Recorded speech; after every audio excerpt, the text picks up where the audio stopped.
Perdana Menteri Pak Nyoman sebagai tokoh masyarakat Buleleng. Pada hari ini bertepatan 97. Jadi lunas penugasan dari Guru Bajenderal Saudara Pensakti. Itu yang komentar atau dari Pak Nyoman sebagai tokoh masyarakat Buleleng.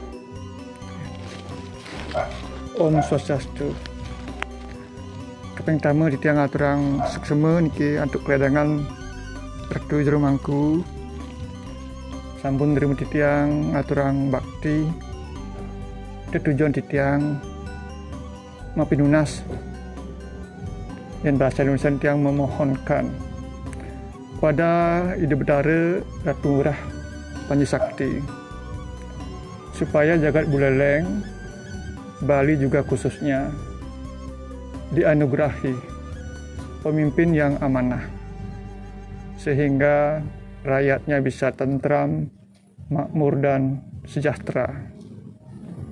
Karena selama ini pemimpin-pemimpin kita banyak tergoda dengan hal-hal yang sifatnya duniawi dan sementara yang terjerumus dengan sikap-sikap korupsi, sikap-sikap yang tidak memperhatikan rakyat marginal, kaum miskin. Buleleng yang terkenal daerahnya begitu potensial, sangat luas dan sangat menarik untuk dikembangkan, justru dari Buleleng penyumbang pengangguran terbesar di Bali. Dan malu kita sebagai daerah yang potensial. Masyarakat Buleleng justru mencari pekerjaan jauh-jauh di negeri orang.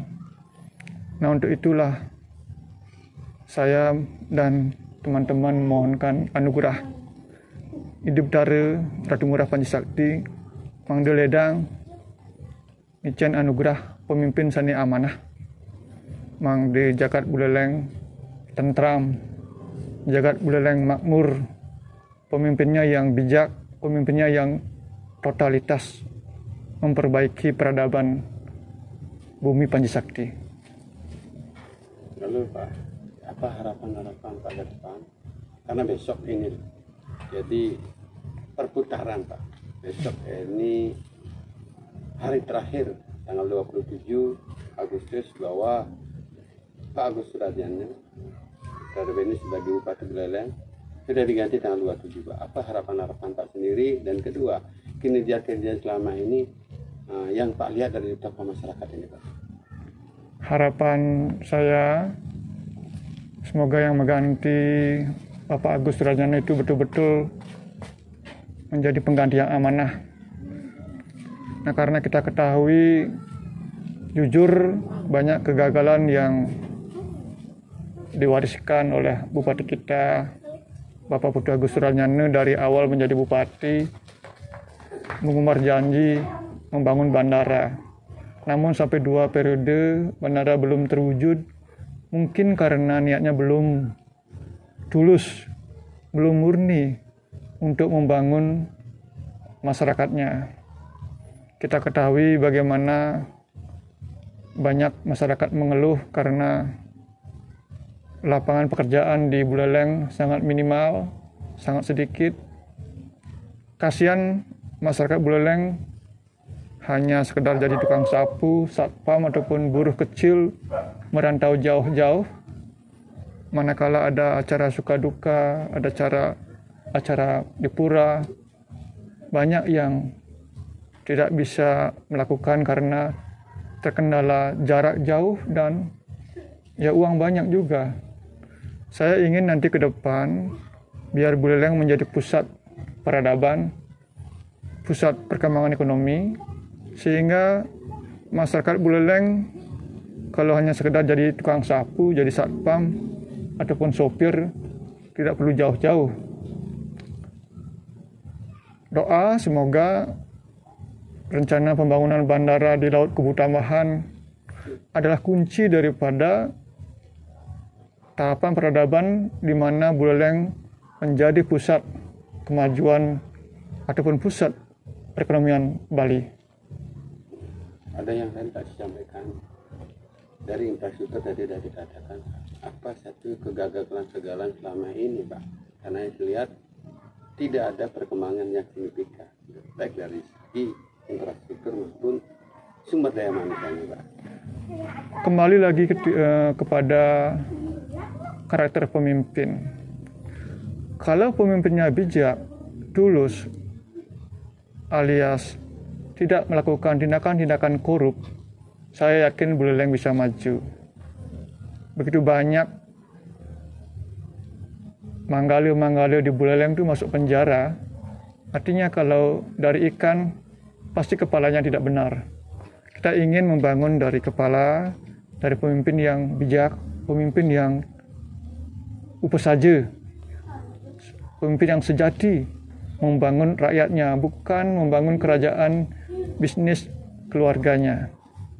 Saya ingin bagaimanapun nanti penegak hukum biar mengecek kekayaan yang diperoleh sebelum menjabat dan pasca menjabat, sehingga bisa kita hitung-hitung secara rasional apakah hartanya diperoleh dengan cara-cara yang legal ataupun melanggar hukum. Masih banyak kasus yang belum tuntas, di antaranya tanah rakyat yang dirampas oleh yang saya laporkan sendiri, Bupati Putu Agus Surajana, karena rakyat memiliki sertifikat milik, justru tanahnya dicatat sebagai aset tanpa dokumen. Juga ada kasus kemarin itu dana pen, sampai anak buahnya banyak masuk penjara. Anak buah kalau nggak dapat perintah dari atasan, kan nggak mungkin berani melawan bosnya. Juga ada banyak kasus seperti pembangunan Pasar Banyuasri. Kalau saya hitung-hitung secara logika, secara rasio, luas bangunan cuma 6.350 meter persegi, maksimum lah 6 juta atau 7 juta per meter ya. Itu kalau 7 juta kali 6.350 paling banyak tuh 42 miliar, kurang lebih ya. Dan di sini menghabiskan dana sampai 150 miliar. Kemana uang sebesar 100 miliar? Saya ingin dari apa yang saya sampaikan ini, dari pihak kejaksaan, kepolisian, dan KPK bisa turun langsung. Jangan sampai masyarakat gerah melihat keganjilan, keajaiban, keanehan anggaran yang sangat tidak masuk akal. Apakah mungkin Pasar Banyuasri dibangun dengan emas, mutiara, atau permata sehingga nilai bangunannya melambung tinggi? Itu menjadi pertanyaan besar. Terakhir Pak, jawaban tidak aja. Jadi apa keinginan Pak ke depan Pak untuk Buleleng ke depan? Seperti saya datang ke sini memohon kepada Ibu Betara Ratu Ngurah Panji Sakti, semoga Buleleng diberikan anugerah pemimpin yang amanah, pemimpin yang sujati, termasuk di Bali ini. Karena kita ingin hidup kita ini betul-betul sesuai dengan ajaran daripada Trijati Karana, ya, paham Trijati Karana, ya.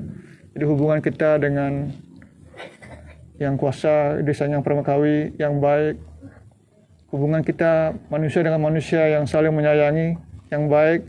Jangan sampai ada korupsi. Kalau sudah ada korupsi berarti menyakiti yang lain. Jadi hubungan kita dengan lingkungan. Kita lihat lingkungan di Buleleng ini banyak kumuh, banyak sampah, banyak limbah yang tidak terurus.